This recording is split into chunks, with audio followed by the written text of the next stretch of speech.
I've just pressed record. Hello, Will. How are you? I'm well. We were just saying, and to everyone who is watching and listening, the millions around the world, there has literally been about 49 to 52 minutes of technological issues as we've been trying to resolve this. I'm now sitting in my shorts in front of a bookshelf with my iPhone on foreign data. This could run out at any minute, but it adds an incredible level of excitement and thrill to this podcast.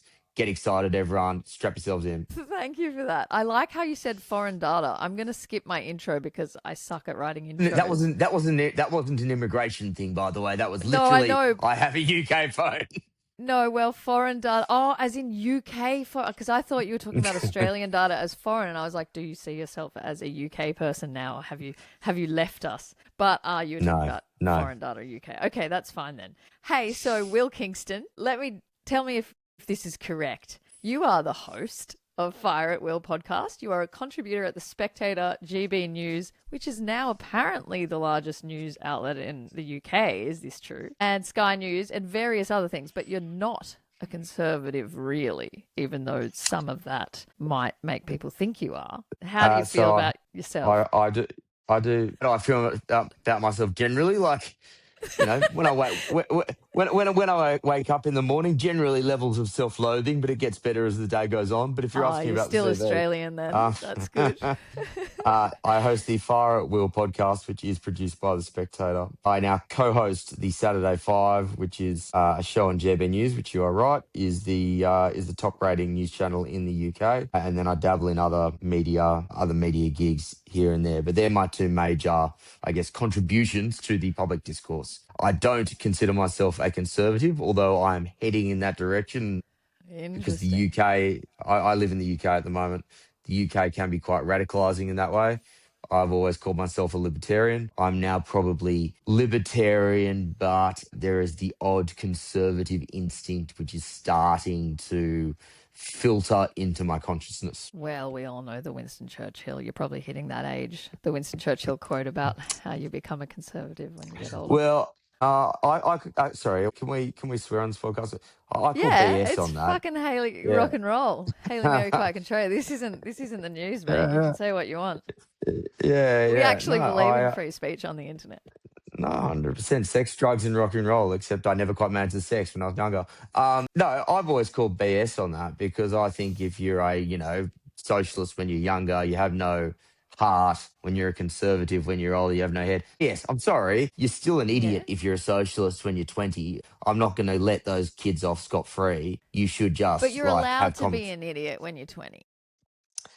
True, true. But no, I personally was never left leaning when I was a teenager. For some reason or another, put it down to parenting, put it down to whatever. I've always been relatively right of centre, but not in the kind of go to church every Sunday kind of way. More in the believing that people should be allowed to do what they want to do kind of way. Individual responsibility type thing. This is Yeah. why I wanted to talk to you actually because you're a person roughly in my demographic. We went to the same uni, similar ages. I'm not going to make you tell them because then I have to say my age. And obviously, a lady never says her age. But like we grew up in a similar era. We know Triple J and stuff. But you are one of the people that I would have said I didn't know until I wore a MAGA hat. Basically, you were I didn't know the right wing people. I knew they existed, but they never came into my circle. So I'm interested in someone who somehow found their way to that. And what is your background? What is your upbringing? Would you say it's largely Sure. parents Sure. that Can I made frame like you? I don't are you comfortable with me saying how we first connected? Yeah, yeah, because I think we put that on the podcast with you. Oh yeah, yeah, yeah. That's Yeah, true. that I reached out to Will. Yeah. So basically, this random chick called Haley emails me and says, "Hi, I'm a musician in the creative industry. I've heard your podcast, so I'm assuming it's like it's one person plus my mum. The two people listening to my podcast, one is my mum and one is this random musician called Haley. And I'm assuming it's, some busker at Circular Quay or someone who sings at local RSLs. But I went, yeah, sure. She's reached out. She wants to understand how can I actually uh, live my values in an industry which is incredibly constricting and has a very, very defined worldview. Anyway, we have a chat, and I go, so, oh, Haley, tell me about yourself. What RSL are you playing at this week? And you said, well, I used to actually be in a band called the Jezebels. And I went, oh, fuck off, you joking? Unbelievable. One of the great. Now I know you guys have disbanded, maybe at least temporarily, who knows? Now you've got a great solo career. New album's fantastic. But one of the defining, I guess, indie, I don't know how to describe music terms, like indie, alternative rock, Yeah, that's what people say. poppy kind of things of the early 2000s, like May Spray, Correction, Hurt Me, late 2000s. late 2000s, sorry, you know, like Long Highway, Endless Summer, May Spray, like these are all like songs which I loved when I was in, my late teens, early 20s. And I remember you saying something along the lines of, Will, you are the absolute last person I would have expected to be a Jezebels fan. And then I Yeah. said, well, Haley, to be honest with you, you're the absolute last person I would have expected to listen to my podcast. So here we are. Yeah. Here we And are I from think different worlds. to answer the question, I think it goes to, I don't want to do the wanky thing of, there's more that unites us than divides us kind of thing. But I think what it does show is that the divide in politics is less about right and left in terms of like religion, tax policy. It's about the degree to which you believe in individual freedom and, to your point, accountability, and the degree to which you believe in how much you should be controlled, either by a government or other bodies. And the funny thing is, the left in the 60s and the 70s, they used to be the free speech ones. They used to be the rock and roll ones. They used to be the cool ones. And now, like, the right have kind of almost taken that and said, we're the kind of anti-establishment, cool, believing they're not perfect, but more in freedom, more in individual liberty. And so I think the connection point, to the extent that we have it, is probably around that. And I think a lot of people are starting to think about politics more in that way than just, if you're right wing, you believe in low taxes, and if you're left wing, you believe in or wealth redistribution. Well, I'd take it a bit further. I feel like maybe because the left, in my view, had control over the culture for such a long time, basically ever since then, like the 60s, they've also painted the right as more like as xenophobic. And like, I think less people, like, obviously people in the know this, but I think a lot of, your normal human beings that would consider themselves center left but not really politically conscious don't even think about that individual responsibility versus government control thing. They think right wing is racist Nazis and left wing is nice, compassionate. And I suppose that's what started breaking down for me, and like realizing that for me, I've always struggled with, say, the Nazis being the cliche right wing, because I'm like, well, that was just complete state control, which to me Yeah. is actually quite a left-wing idea. Yeah.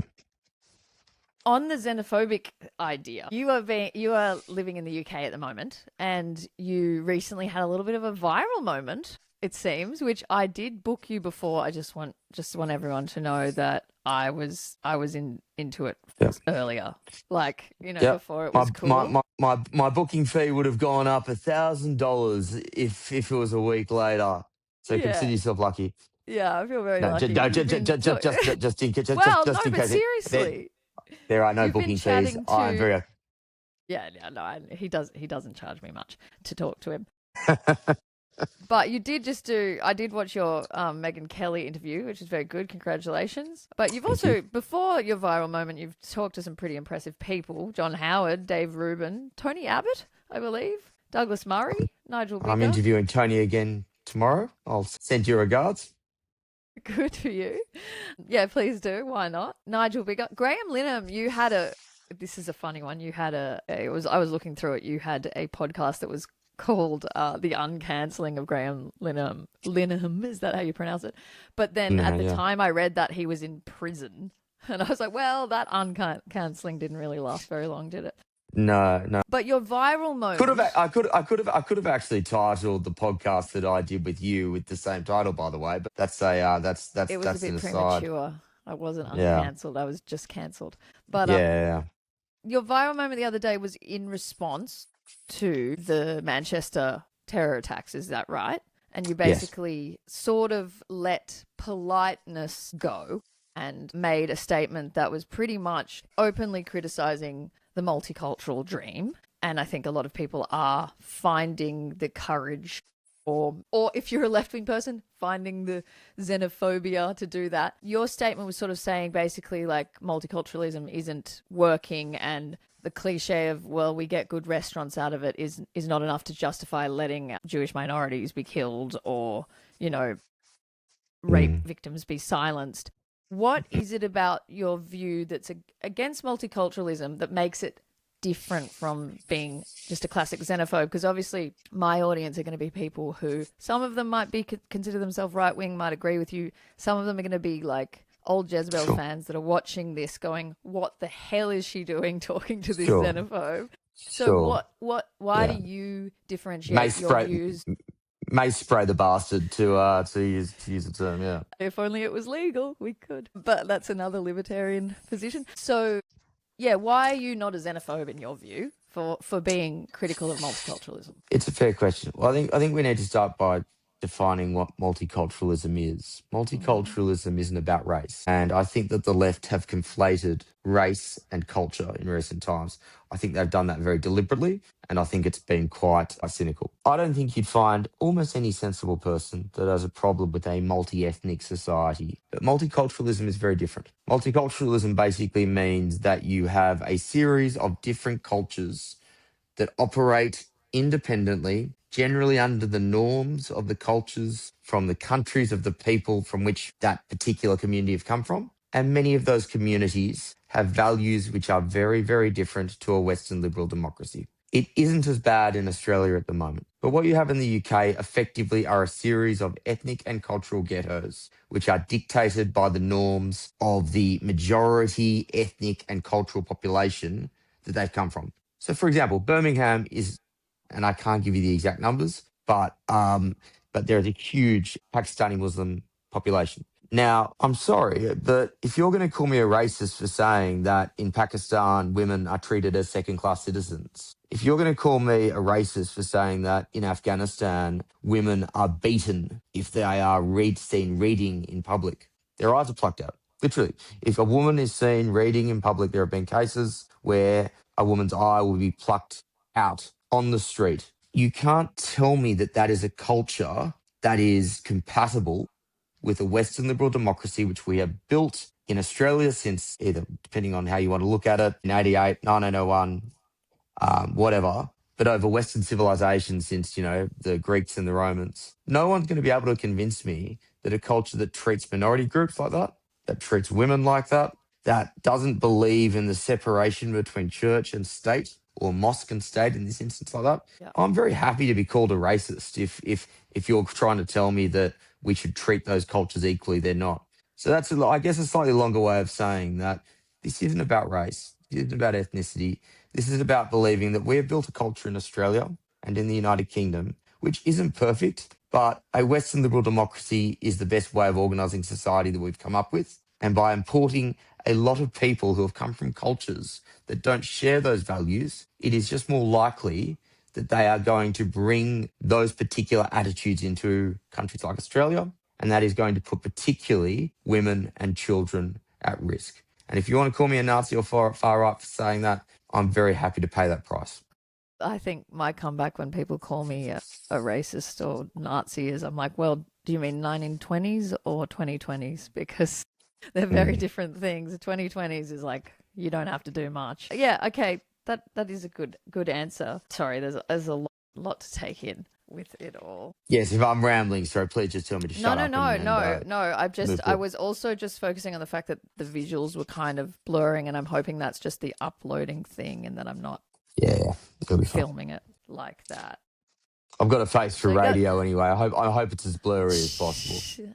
I do want to zone in on that kind of not all cultures are equal thing, because it is a recurring theme you hear on the right generally as a kind of response to the globalist sort of human rights framework, which I think you were talking about with David Starkey the other day, of like Hmm. everyone is equal, all human rights, all humans are equal, all Mm, cultures are equal. Therefore, the nation state isn't really where we derive our rights from.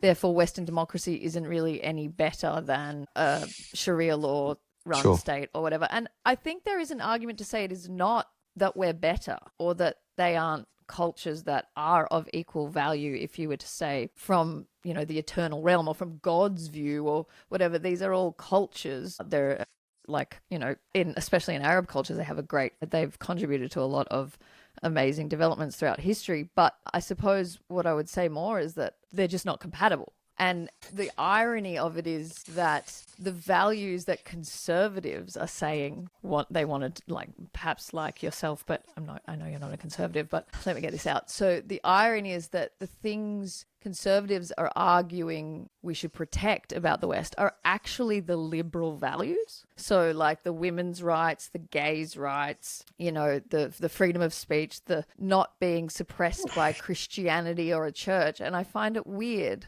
and contradictory that it is mainly conservatives, often Christians, you know, yourself excluded, but some libertarians, who are basically saying actually the liberal values are what we need to protect from these potential large-scale mass immigrations. Yeah. Do you know what I mean The second part about of what that? you said, I agree with. The first part, I fundamentally disagree with. There are some cultures that are better than others. It is You reckon? blindingly obvious. In Somalia, today, in 2025, 98 to 99% of women between the ages of 15 to 35 uh, receive female genital mutilation. Their clitorises are cut off because of a cultural belief. If you're going to try and tell me that that's just different than Western liberal values, I'm sorry. Please feel free to have that argument. No, but one might say, well, the same happens to men in Judaism, but we Yeah. consider that to be a civilization that is I'm okay. not. I'm not going to get into an argument comparing circumcision to female genital mutilation, but there is an obvious difference that it doesn't inhibit your ability to have receive sexual pleasure for the rest of your life. It's a very, very Does it different not? Okay. Yeah, I don't practice. I don't know enough about genital mutilation in general, which I'm very lucky to Yeah, not know enough about, I yeah. suppose. You're with a blunt knife, the clitoris is cut off. Like this is one of several examples. Like, if you go across many such cultures, we can talk about examples of barbarity and cruelty. And I'm sorry, but even the most left-wing person who is watching this podcast will be able to concede that there are cultures in the world, as they should concede, where women are treated appallingly. In fact, that's Yeah. the whole where patriarchy thing came from. The patriarchy thing, like, you can't just say the patriarchy thing matters when the CEO shags the secretary in Sydney, but then ignore it when there are cultures like most of Africa, like many parts of the Middle East, where women are ritualistically beaten and abused because there is a belief that men are superior.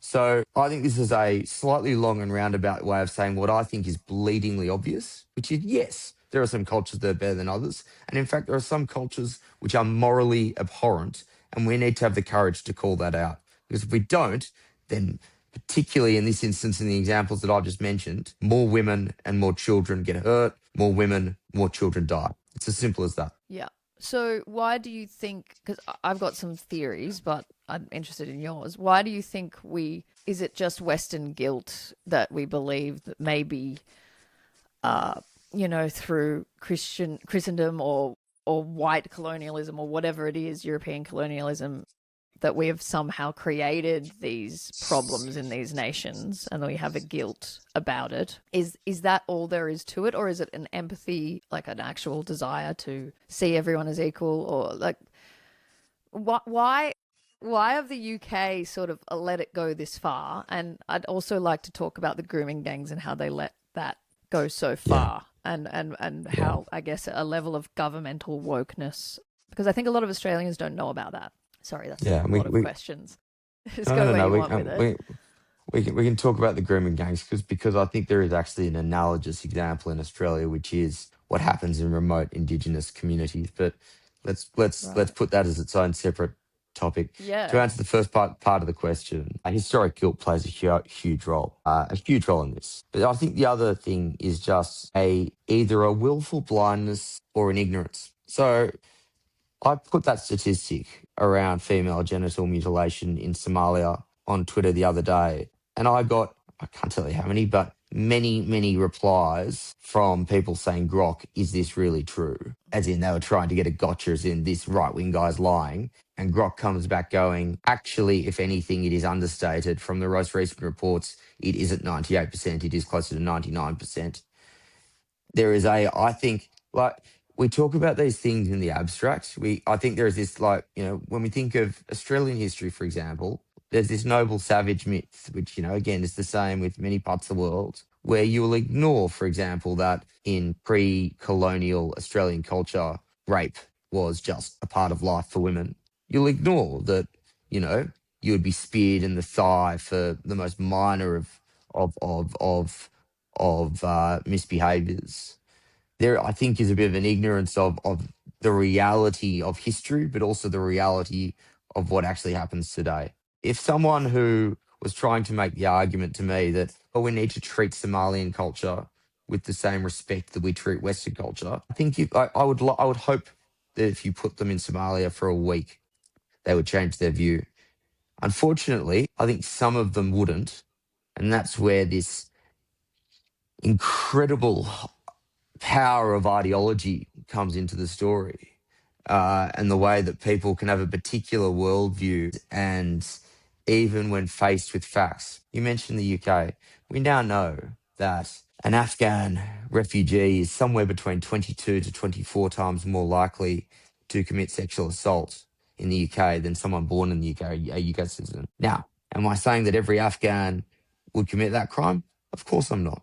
But we know that it's not rocket science. If you come from a culture that doesn't respect women, just when you get off the rubber dinghy and you hit the beach, you suddenly don't become a Western feminist, right? It doesn't work that way. You bring that attitude into that country. But I think there is a persistent and prevailing worldview on the left side of politics that says we are all equal, that all cultures are the same, and therefore, as a result of that, let everyone in and try and create this sort of melting pot society. Now, what we are seeing in the UK particularly, but in Australia as well, is when every single day now in the UK, I'm not exaggerating, every single day, there is another example of either Jews being killed by radical Islamists or women being raped by refugees staying in asylum hotels. I just can't see how anyone can make this argument that this multicultural project works, unless, and give me 30 more seconds, because I know I've spoken for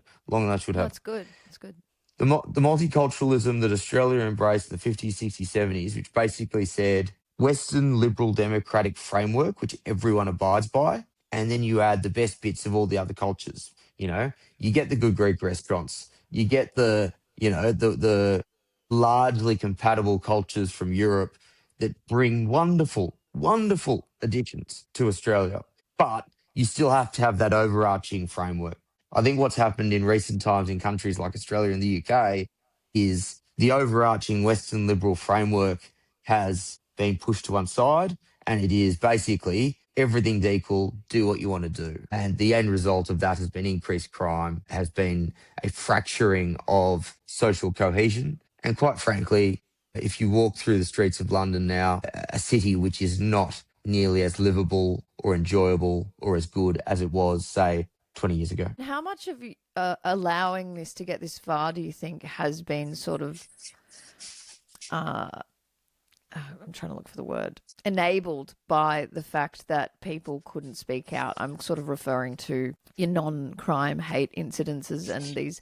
Another thing that I think most people in my circles, or my previous circles anyway, and possibly a lot of my listeners would be like, I just don't believe you when you say people in the UK are getting locked up for tweets. Apparently it's thousands. I know they might be stepping back on that a little bit lately, I'm not sure, but like this is really happening, right? And do we have evidence of this and real cases of this? Like every day on average, 30 people are arrested for something that they say online in the UK, and give often or it's to take. do with immigration and criticize and having views a little bit similar to yours. Now, make no mistake, they could be saying atrocious things. It could be, for example, saying the M word. Now, Yeah, that's not a no jailable one, offence though. this is Should the it be? thing.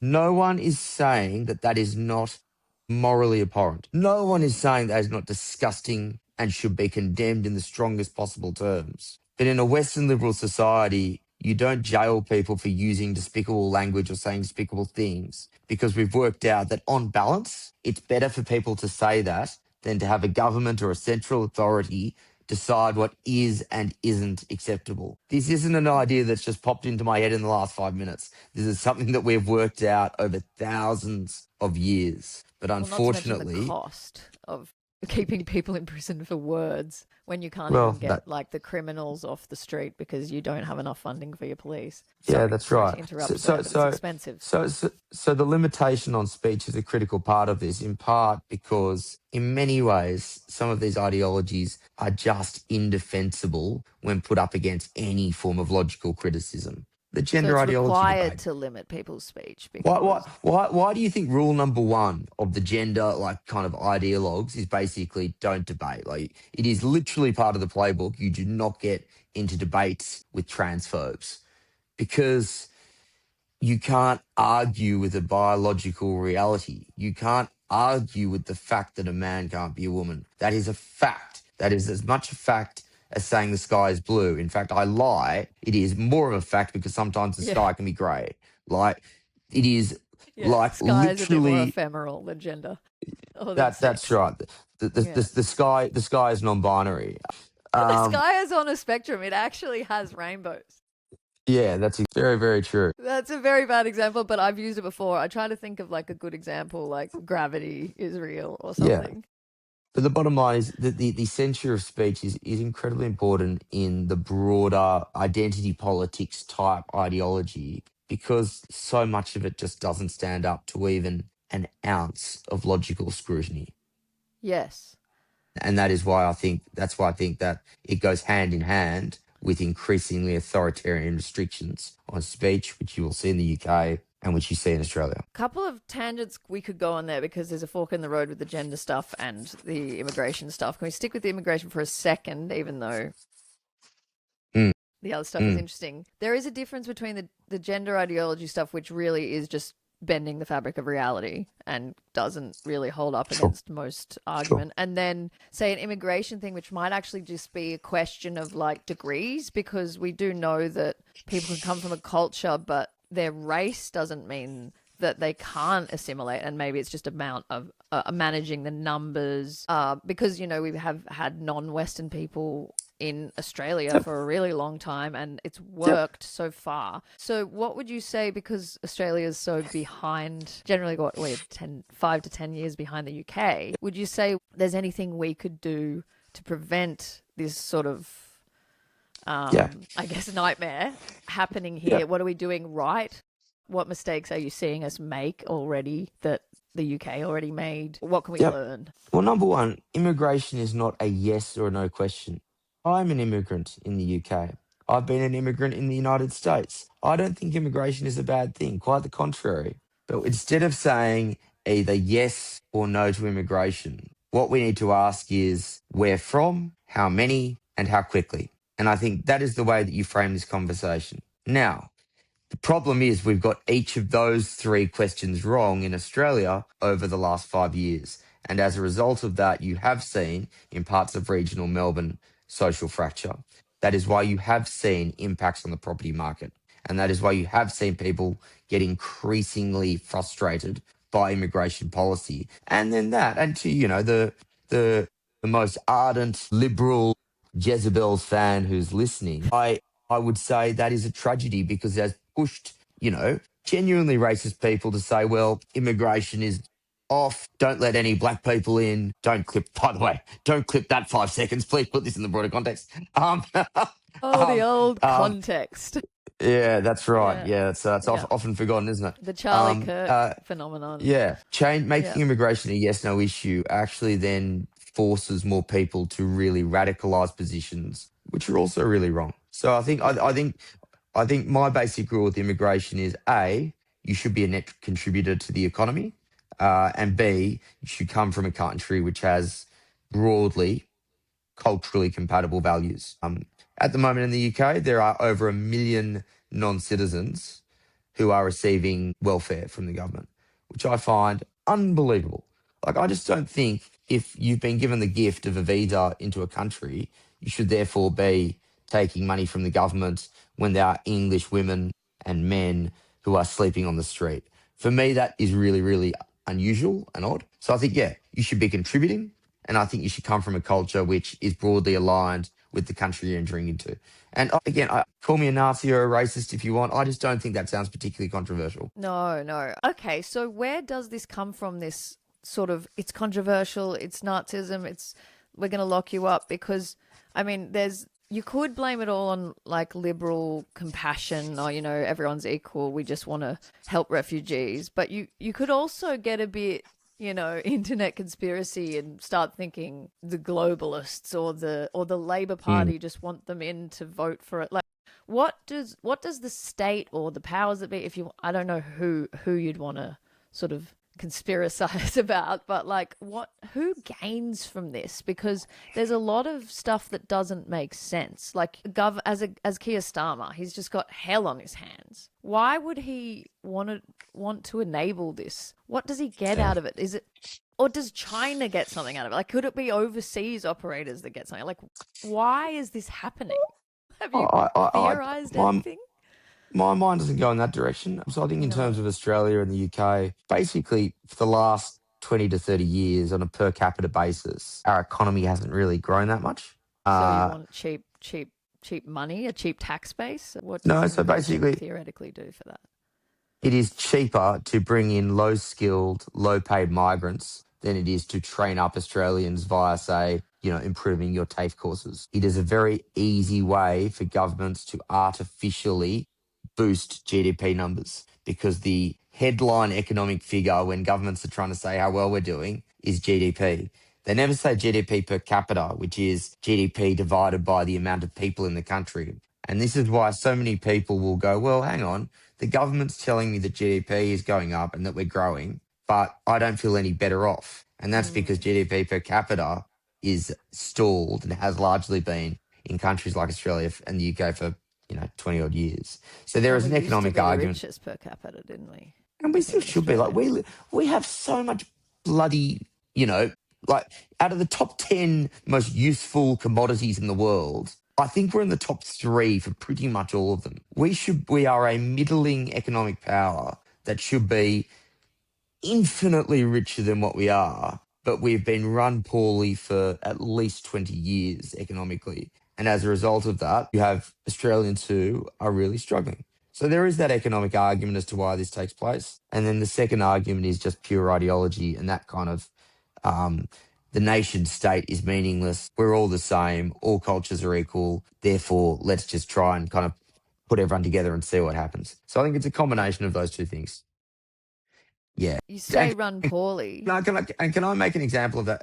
Of that? Yeah. And the classic example is this bizarre alliance on the left now, which you see between regressive, socially conservative Islamists and progressive identity politics warriors. The queers for Palestine type of people. Yes, it's a crazy contradiction, that one. Yes, but only if you don't recognize the one thread that binds those groups together, and that is a desire to tear down Western civilization and to tear down the values of Western civilization. They are in firm agreement on that. How they get there, I'm not sure they've thought through quite clearly how differently they want to achieve those aims. But Yes. the And end what happens outcome, when they get there as well, which one of that's them's getting right. lined up and shot, that's for sure. Yeah, It's not yeah, the no. Islamists. That's right. The gay guy's getting thrown off the top of the building, but I'm not sure that some of those guys have thought that through as deeply as they should have. So that is the Mm. thread really that runs through it. It is a contradictory alliance with that one exception. Oh, are you sort of talking like the Iranian situation that happened in the 70s where they had that revolution where they had the useful idiots kind of thing? They used the progressives to bring in their core. Is that sort of roughly the Possibly, I think idea? Or? I think this is that on steroids, to be honest. Like, you have pride marches with Palestine flags, and these are cliches. Now, I'm not saying anything particularly novel, but if you are gay and you go into a fundamentalist Islamic country, you will be beaten. You will be, you will be either imprisoned Like it's we know this stuff. Like, we know this stuff, but there's a cognitive dissonance because now the way that some people view the world is that there are oppressor groups and oppressed groups, and because those two are perceived to be oppressed groups, they bundle them together. And it's not a particularly sophisticated way of thinking, but that's how that line of thought has emerged. Yeah, it's kind of the classic.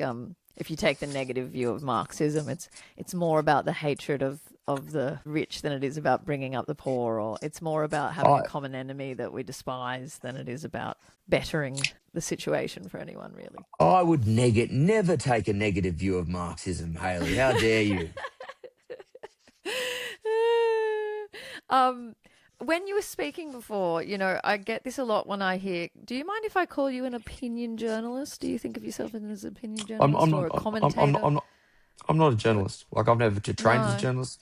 I've spent 10 years in corporate roles, and I've What are fallen you then? Are you a into commentator? yeah an opinion commentator. But yeah, no, I don't have any obligation to be objective. Yeah, no, yeah, I Uh, get that. whereas I believe a journalist reporting on the news should at least make an attempt to be objective. I'm an opinion commentator. Yeah, but you do base your opinions somewhat on facts, I'm assuming. You're not just going to sit there with your prejudices in your bedroom and then go on the TV. You're sort Well, of basing it on some data. I would like to think so, but that is up to Yeah, everyone who is watching and listening to this podcast to make up their own minds on. we can check with Grok or whoever, whatever other. It's Is Will interesting. Kingston Grok? Is Will Kingston a lying scumbag? Please don't ask that question.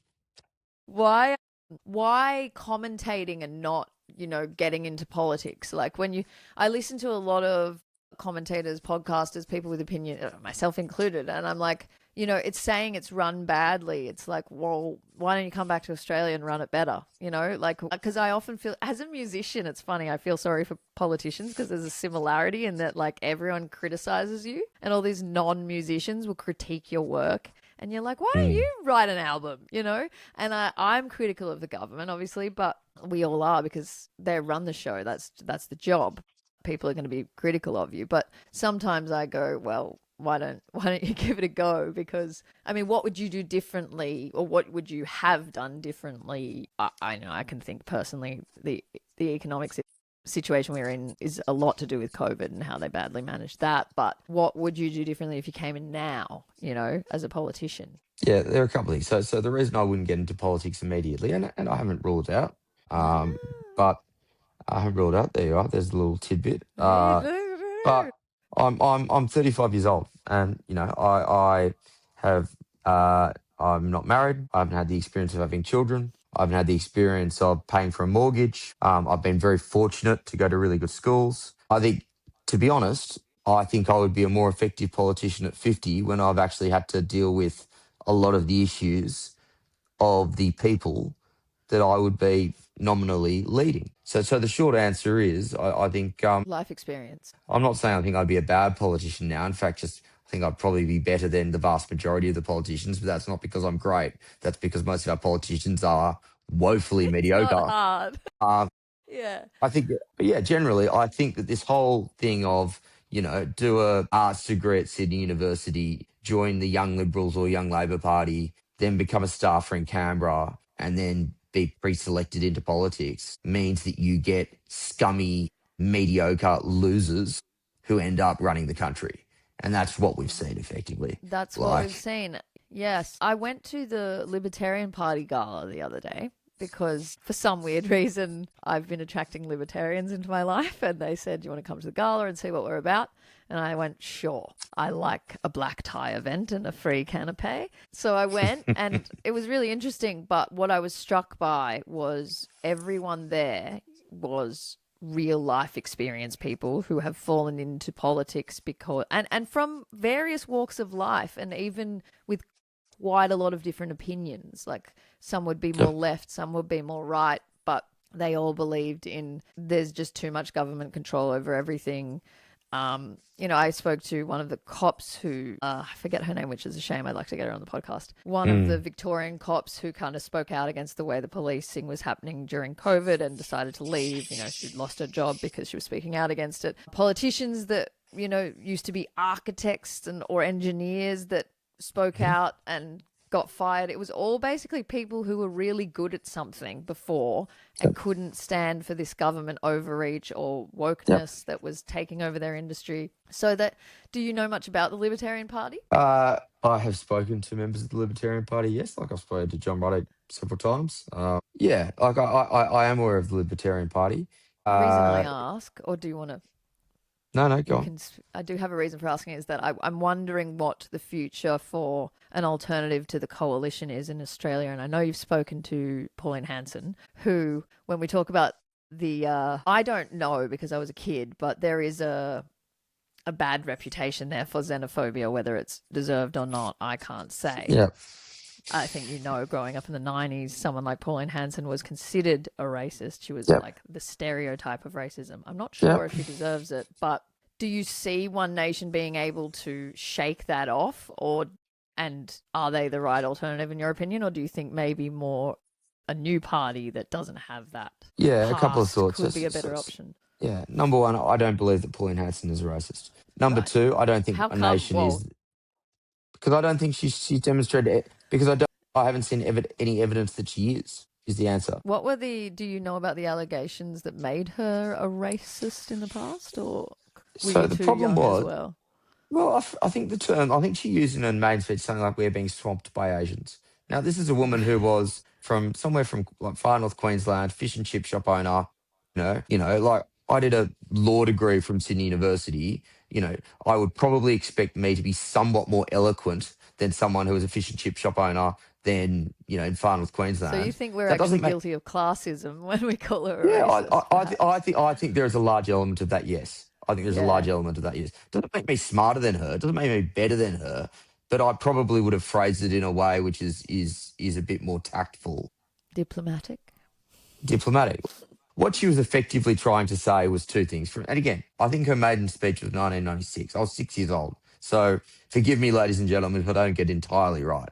But she was basically trying to make two arguments. A, that mass migration, and geez, if you compare the numbers back then to now, mass I migration know. has gone to is bad for the country economically, and the multicultural project is fracturing because of a lack of integration. And I believe the second thing she was saying was that Indigenous people should not be treated based off the colour of their skin, but based off merit. So, for example, welfare payments for Indigenous people are wrong because it should be based off economic need, not based off the fact that you are Indigenous. Now, if she phrased it the way that I just did in her maiden speech, it still would have been controversial in 1996, but it certainly wouldn't have been as controversial. The fact Yeah. is that she was rough around the edges. But that's the same reason why now she is very popular because she's seen as authentic, and so Yes, the there's that populist thing as well. rising.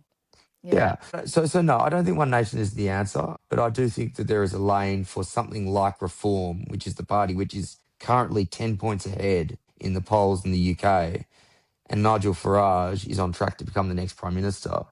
And I've said this to certain very high profile former Liberal politicians. I think the Liberal Party has fundamentally betrayed the values upon which it was founded. I think it is, and I think there is a lane for a reform style party to basically be what the Liberal Party should be, but no longer is. Do you think that it needs a personality Trump style, or do you think it can form from a sort of the political class, the swamp, so to speak? Or does it need that refreshing? Because I'm not sure Pauline Hanson, aside from whether you think she is or is not evil, I'm not sure she does have a cult of personality, but it's a little bit more abrasive than Trump. I'm not But sure she has it, and I'm not sure. Do you think it needs a personality or a I, charisma person, or I, would yeah, be it better does. off without it? No, it does. It does. So basically, if you look at insurgent, disruptive political parties, the one thing they have in common is that they have charismatic leaders with high name recognition. Mm, Donald Trump, Nigel Farage. I don't think it is Pauline Hanson in Australia. I think there's only one person in Australia who fits that Jacinta description. Nampa Jimper Price. Not high enough name recognition, unfortunately. I really Yeah. like her. But again, you need someone who 95+% of the country knows, and that wouldn't be Price. Trump, Who? everyone knew him. Yeah. I'm not going to name them. I would say I'm not. I'll let people make up their own minds, but I would say it is a prominent former Liberal who still believes in the broad church of classical liberalism and social conservatism, who everyone in this podcast would have heard of. Is this an Andrew Hasty type person? No, again, not enough name No. recognition. How I am would say I gonna not? 20%. How am I gonna guess? I need to guess. I think there's only one person in Australia who could do it. I don't think he or she would ever do it because they would be too loyal to the Liberal Party. But there's only one person in Australia who fits the bill for me. Is it a woman or a man? Just tell me. It's a man. Is it someone who served before as a Yes. politician? Because think about it. That's the only way that Have people they been Prime Minister before? They may have been Prime Minister before. Is it Tony Abbott? No. Oh, that is as far as I'm Why? going to go with the guessing game. Okay, all right. Okay. Doesn't No, matter look. too much. Look, no. I think Tony Abbott would be the only person who could actually do that. Tony Abbott is thoroughly loyal to the Liberal Party and is thoroughly decent. I think he's a brilliant, decent man. I don't think he would ever betray the Liberal Party. And I think he would make the argument, which I think is a very reasonable argument to make, that it is easier to reform an existing party than it is to create a new one. Yeah. And that is a very fair argument. But yeah, if you were to do it in Australia, that I think Abbott would be the only one who potentially could be your Farage equivalent. And for And he people who are only listening, had one for the term, old, didn't for, he? for the Jezebel listeners still listening, going, oh, I hate Tony Abbott. Yeah, a lot of people hate Nigel Farage in the UK as well, and he is well and truly on track to being the next prime A minister. lot of people hate Trump, and See what came happened with a there. landslide. The fact of the matter is, no one likes any politicians anymore. Like, good luck trying to find a popular politician. Well, there's a certain quality in a person, like if you want to rule a country, like it's an interesting desire to have. Like sometimes I wonder if I could get into politics, and I'm like, sort of have to tap into your inner psychopath a bit, don't you? Like to be able to, one, potentially, send a bomb somewhere, defend the like it's a certain like compartmentalization and dealing with that amount of hatred. It's a certain level of brain. There's no doubt that politics attracts a disproportionate level of clinical psychopaths. That is a fact.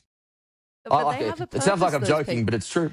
No, I wouldn't not believe you, but I mean maybe that's their role in life. We didn't actually properly define and go through the grooming gang scandals, which I'd really feel like Australians need to understand more, because when people, they think mass immigration and they think, oh, well, I'm not a racist, and I don't really mind if there's people from other cultures here as long as they, I guess maybe we see the machete attacks or whatever, but we go, well, that's youth, and it also is attached to organised crime, some of which is homegrown, and they're just using these immigrant kids, so you can sort of... You can sort of go, I'm not sure it's really going to cause that many problems, and it might not be worth being, xenophobic or racist about to stop it. But the grooming gangs is something that really isn't on the radar of most people in this country, I still don't think. And could you, I know that you've spoken directly to, was it the woman involved in the whistleblower in Rotherham? The Rotherham scandals. Maggie Oliver, a wonderfully Can impressive you just woman. describe them to these grooming gang scandals in the UK to us? So since potentially as far back as the 1960s, thousands, tens of thousands of white, almost exclusively working class girls have been raped and in some cases murdered by overwhelmingly Pakistani Muslim men who operate in coordinated gangs, hence the term grooming gangs. They will ply young 12-year-old girls with alcohol. They will generally target girls who come from very, very troubled families, and then they will rape them. They will pass them around to their families and clans, because it does run like a clan structure in instances, for these girls to be abused. And if you read now the affidavits of victims, you will read stories of girls as young as 8 who have been kept in cages and sexually assaulted day after day after day. That scandal has been largely overlooked for decades for a couple of reasons, but the main is the police, the media establishment, the judiciary, all of the power structures in society have been scared of being called racist and have been concerned about cultural sensitivity and have been worried about the multicultural project breaking down. Now, thankfully, only in the last couple of years, and thanks to the courage of women like Maggie Oliver and the courage of survivors who have spoken out, finally there is actually media attention. But even when I started speaking on GB News, that's only about a year ago, when we were talking about grooming gangs, it was this is a non-story. There are white rapists too. And that's true. There are white rapists too. But the difference is twofold. Difference is, number one, every country has disgusting scumbags in it that you have to deal with. You don't have to add to the problem by bringing in people who will not share the same values from your country. And the second is, the white rapists get very quickly put in jail, whereas for culturally sensitive reasons, people have ignored the wide scale rape and murder of young girls and women because they believed that it was more important to protect an ideology of multiculturalism. I think, in my opinion, it is not just the greatest scandal in modern UK history. I think it's the greatest scandal in modern Western history. The Labor government in the UK have been dragged kicking and screaming towards an inquiry. I have grave doubts that actually an inquiry will come to fruition under this government. There have already been 6 survivors that have pulled out of this inquiry because they don't have faith that this Labor government will do it justice, largely because most of the assaults have occurred in traditionally Labor-run parts of the country, and partly because Labor has, and to be fair, the Conservative Party in the UK as well, have embraced the policy of mass migration and multiculturalism that have directly led to the rape and murder of so many women. It is an incredibly affecting, awful, terrible story. And the moral cowardice of so many people who have turned a blind eye is utterly shameful. Thankfully, Yeah. finally, and not as much as it should, not as much as it should, but finally it is getting more attention in the UK and hopefully in the US and Australia. This is the kind of thing that I would bring up a year or two ago to people I knew in the music industry, and they just literally didn't believe me. They're like, I just don't believe that's happening. So Is there a what I what I change what occurring now? Or well do you there is. think it's still Yes, there is in the it's UK, very much crossing so. through to the mainstream now? Yeah, very much so. Because we have affidavits. I didn't want to, but I forced myself to read. So basically, before you do an inquiry, there's like a smaller inquiry. Should an inquiry into whether we should have an inquiry? Yeah. And that includes affidavits from victims. And I didn't particularly want to read it, but I went like I kind of have to. And yeah, like you will read stories of, young girls being beaten and bashed and anally raped every day for months on end. And by the way, they are always white girls, or almost always white girls. They're almost predominantly Pakistani Muslim men. And it is being done because of the race and religion element, as in that particular part of the community looks at the white working class girl as a second class citizen. So it's not, and again, not exclusively, but Is that because predominantly, they're infidels, like the pretty non-believers, much. so they're Uh, inferior? Is that yeah, like they are treated as second class citizens compared to their particular community. Now, again, right? I stress there are white rape gangs in Yeah, the or Anglo-Saxon of or course. native-born rape gangs in the United Kingdom. There would be in Australia, and that is equally despicable. But the difference is we don't ignore that. Like, as soon as hopefully we get evidence to say that something like that is happening, the police, I hope and I believe, do everything within their power to make sure those scumbags are locked up for the rest of their lives. The difference is that there has been a willful ignorance of this particular form of child sexual abuse because of cultural sensitivity. As you were telling these stories, my sadness was welling up, but so much anger as well. And weirdly enough, like, of course it's at the men that do it, but it was almost more at the fact that, like, I'm thinking this has been happening during the Me Too era. This Yep. when we all get on our fucking red carpets and talk about white women in Hollywood giving a blowjob to get ahead, Yep. and but that's abuse, but not believing the girls from the council flats Yep. because it's racist to say Yep. that they might be telling the truth. To acknowledge that they might be telling the truth, it's racist. Is Yeah. that why we didn't listen? I can't add much to that other than there's also a class element. If Yeah, the girls who are being raped were in Fulham or in Chelsea or in Notting Hill, it might then have been a different, it might have been a different story. But but they they were purposefully poor. weren't, probably. Yeah, Yeah, of course, and overwhelmingly they come from broken families because it's easier to assault someone when they've got. Sorry, and sorry, I should qualify most of the time from families with issues, but there are many instances as well where there have been loving parents whose children have been abused, and those parents have gone to the police and they've said that this is happening, and the police have not acted. And I've spoken to parents on GB News and interviewed them where they've said repeatedly, this is happening, and the police have not taken the action that they should have because it's just easier to maintain social cohesion and overlook it. And Surely I've got no that's doubt. I've got not. no doubt after everything I've said, there are going to be people, particularly in Australia, who aren't as aware of this story, which rightly so, because it's not, it's not an Australian story. Who will go Yeah. bullshit? Like I don't believe you. And you know what? So where could If they I'd read never heard, these affidavits? Google it, like we've got the internet. Yeah. So Google, what would you'd Google the Google Rotherham, or you'd Google the Go- grooming go- gang go- scandal go- affidavits? Google victim statements of grooming gang survivors. People can do it as they're watching UK. right now. Live, Right. live Google. It's not that hard to find. And if you framed it differently, if this was because the white English girls are the Indigenous people of England, if you framed it differently and thought that Indigenous people were a black Indigenous group, do you think it would cause more Well, this is where I said international outrage, or do well, we this is just where think I the English deserve it? this is where I think there's an analogous situation in Australia. And I'm going to start by Right. saying I don't have any data at hand, but I do, as in specific numbers. But we do know that sexual assault and abuse is committed at disproportionate levels in remote Indigenous communities. That isn't racist. That is a fact.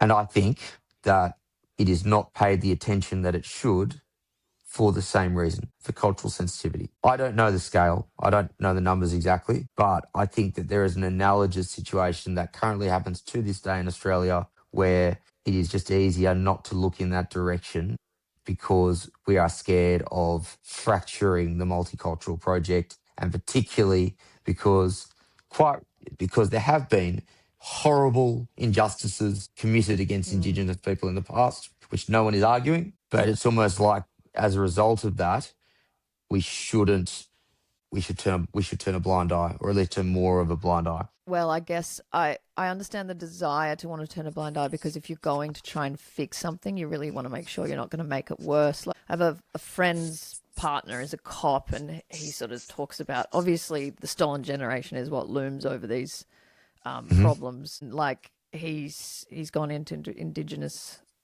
communities, and they know the kids are being abused like constantly, Mhm. and they'll go in and they'll have the kids holding onto their legs going, are you going to take me this time? Can you take me this Mm. time?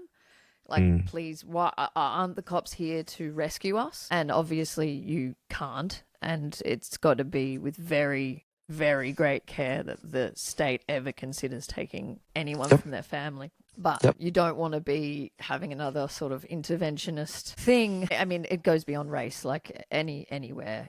Yep. You don't really want to be taking kids from their families. So, Yep. I mean, I guess the problem is that to even talk about this, like I can already see me putting this on the internet, like I've crossed another line here, to even talk about it is so taboo. So to get to the solution, have you spoken to anyone guest wise? Because I know a lot of your guests are sort of more international. Have you spoken to anyone who has ever come close to proposing a solution to those issues in Indigenous communities? Or More do you have so any around yourself? more so around the grooming gangs in the UK, just because that's where I've been Yeah. living in for the Yeah. last couple of years. The closest would be Warren Mundine. Right. And this was like probably, I think I've done 150 podcasts now, something like that. This would have been Congratulations. I've podcasts. done two. Tell you It's what, hard. your podcast is considerably better than my second one. I'll tell you that right now. In fact, I would advise people not to go back and listen to that Warren Mundine one because it was pretty awful. Not because of Warren, but because of me. Uh, um, his answer. Look, number one, I'm sorry, I'm not going to speak for him. I'll speak for myself. No. Number one, having these open, honest conversations is the most important thing. If we can talk about this, then at least we can then start to think about how you start improving things. Number two, openly and honestly conceding that it is incredibly difficult. It's been what, 1788, 1770, and then 1788 when the first fleet arrived, and Indigenous integration, particularly in remote communities, has still failed miserably, right? And there are still appalling variations in quality of life and health outcomes and all that sort of stuff between people in remote Indigenous communities and in central and city areas of Australia.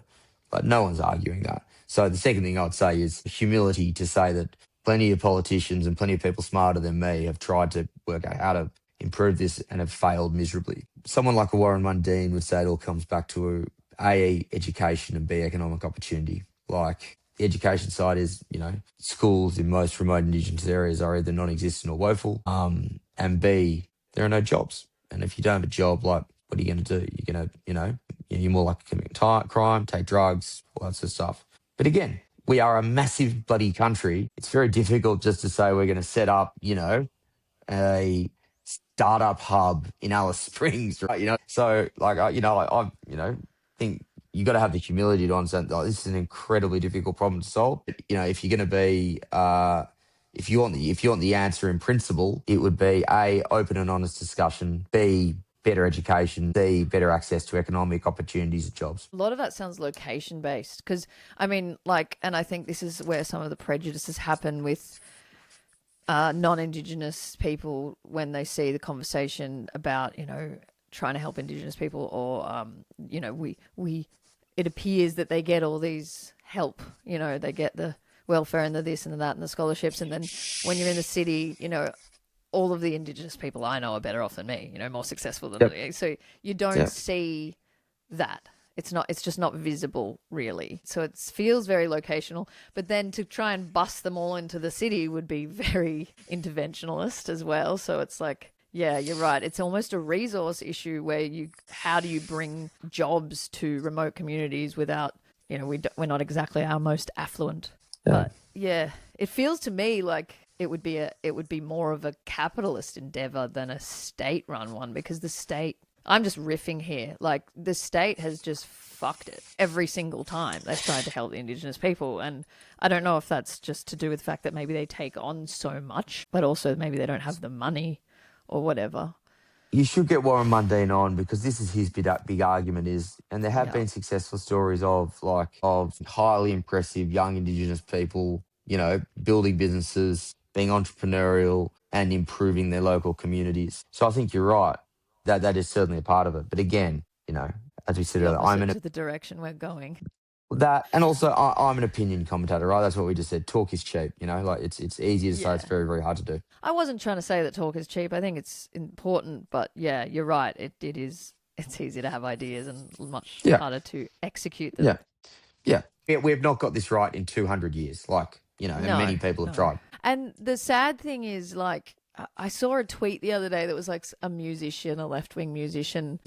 I think they were a person of color saying, white people protesting immigration as if their ancestors or grandparents weren't immigrants like 50 years ago or whatever. Aha. And I'm not sure if this person was Indigenous or just not white, but sort of wanted to tweet back, well, actually, lots of people, including white people, protesting mass immigration because the last time it happened, the native population still haven't recovered from. And I feel like there's this strange thing where people are not seeing the parallels of how mass immigration can decimate a people because we've had it here, and so many people are just like, oh, it's just the white people. It's like, well, it doesn't really matter what color we are. If you let too many people in with a completely different culture, we will be decimated.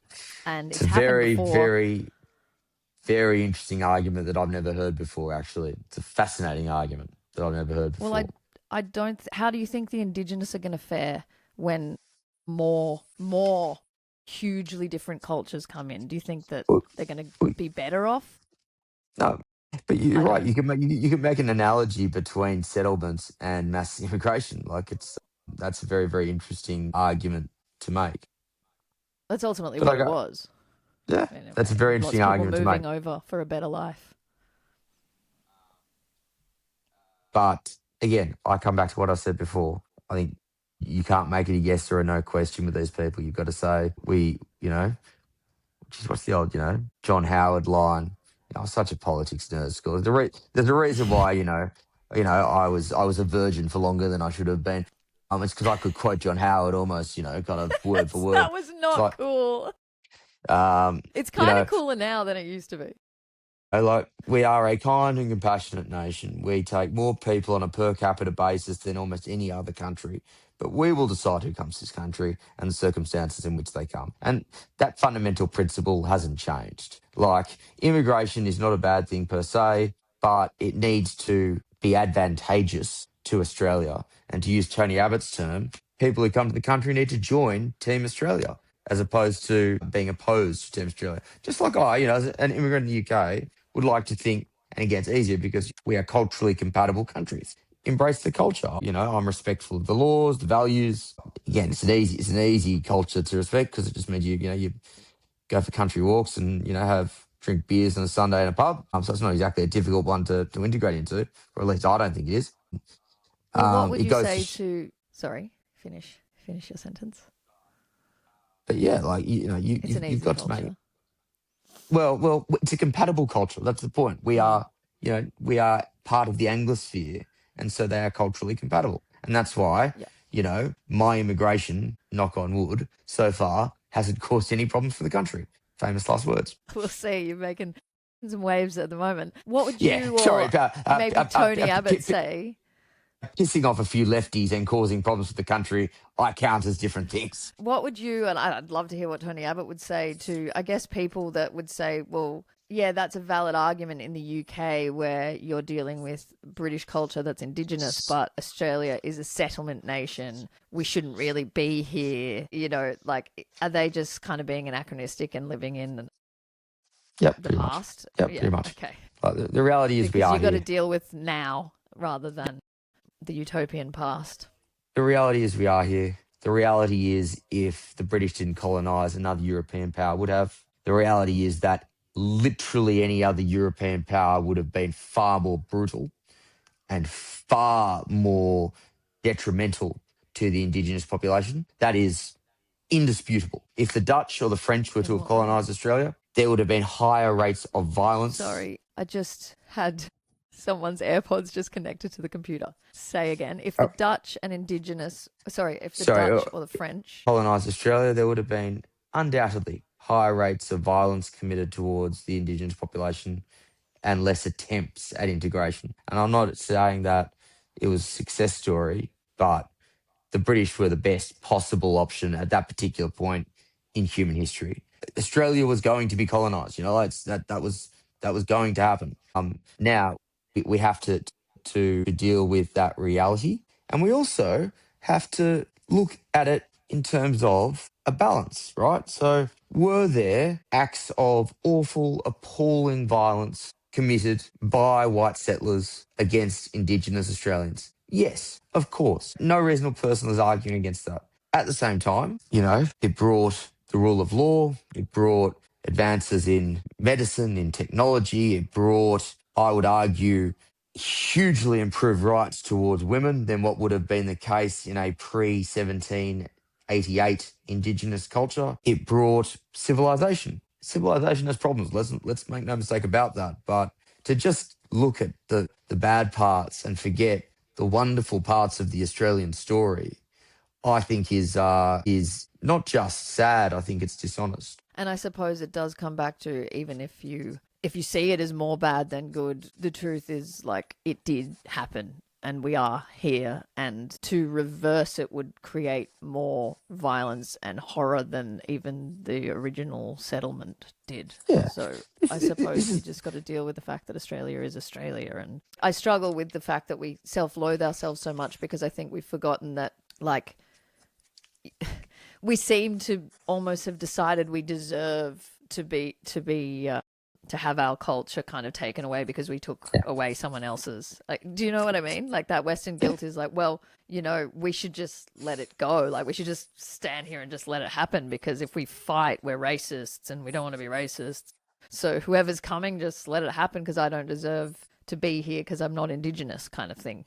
Do you ever yeah, resonate? Do you resonate with that? I have it sometimes myself, yeah. but then I'm like, but what happened to self-interest as like a valid, like just a survival? Like maybe I don't have to say my culture is the best culture. I just like it because it's mine and it enables me to survive. Like I feel like that's a valid view, is to Yeah, just it's love you. want to I don't, live. I, I don't know much. I'd be even punchier though, and I would say that Western civilization and the model of Western liberal democracy is the best organizing framework for a society that humans have come up with. And I don't So think we far. should be so far.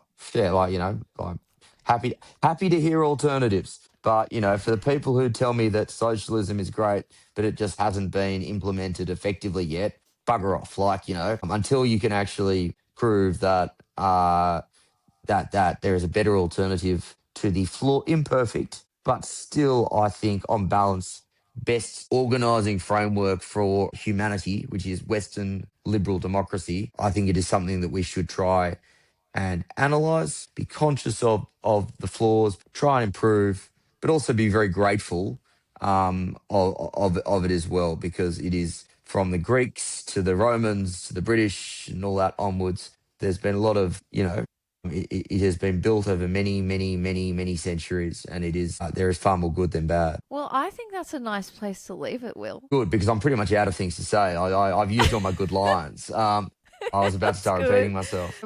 I think I got better at not interrupting this time. I still interrupt. I'm sorry. You know how it's like way worse on the computer to interrupt than it is. I mean, it's bad in real life, but I almost wanted to interject just then and say they haven't actually tried capitalism in its pure form ever.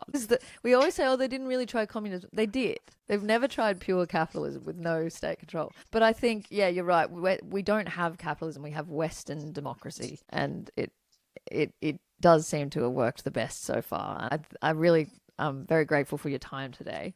Well, as I There's a lot said, we for agreed first, on. We didn't agree on everything, but that's the whole point. It's Hail Mary, quite contrary. I got to disagree on something, otherwise it's not what's on the tin. hey, I will say, as someone who has tried this podcasting thing once or twice, that is an extraordinary effort for a second podcast. I could not recommend more highly to everyone who is watching.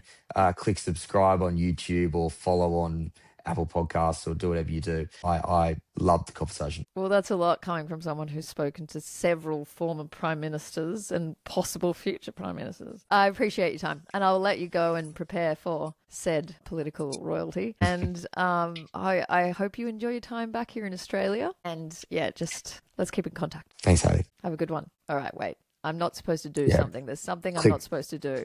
Yeah, click stop record. Click stop recording.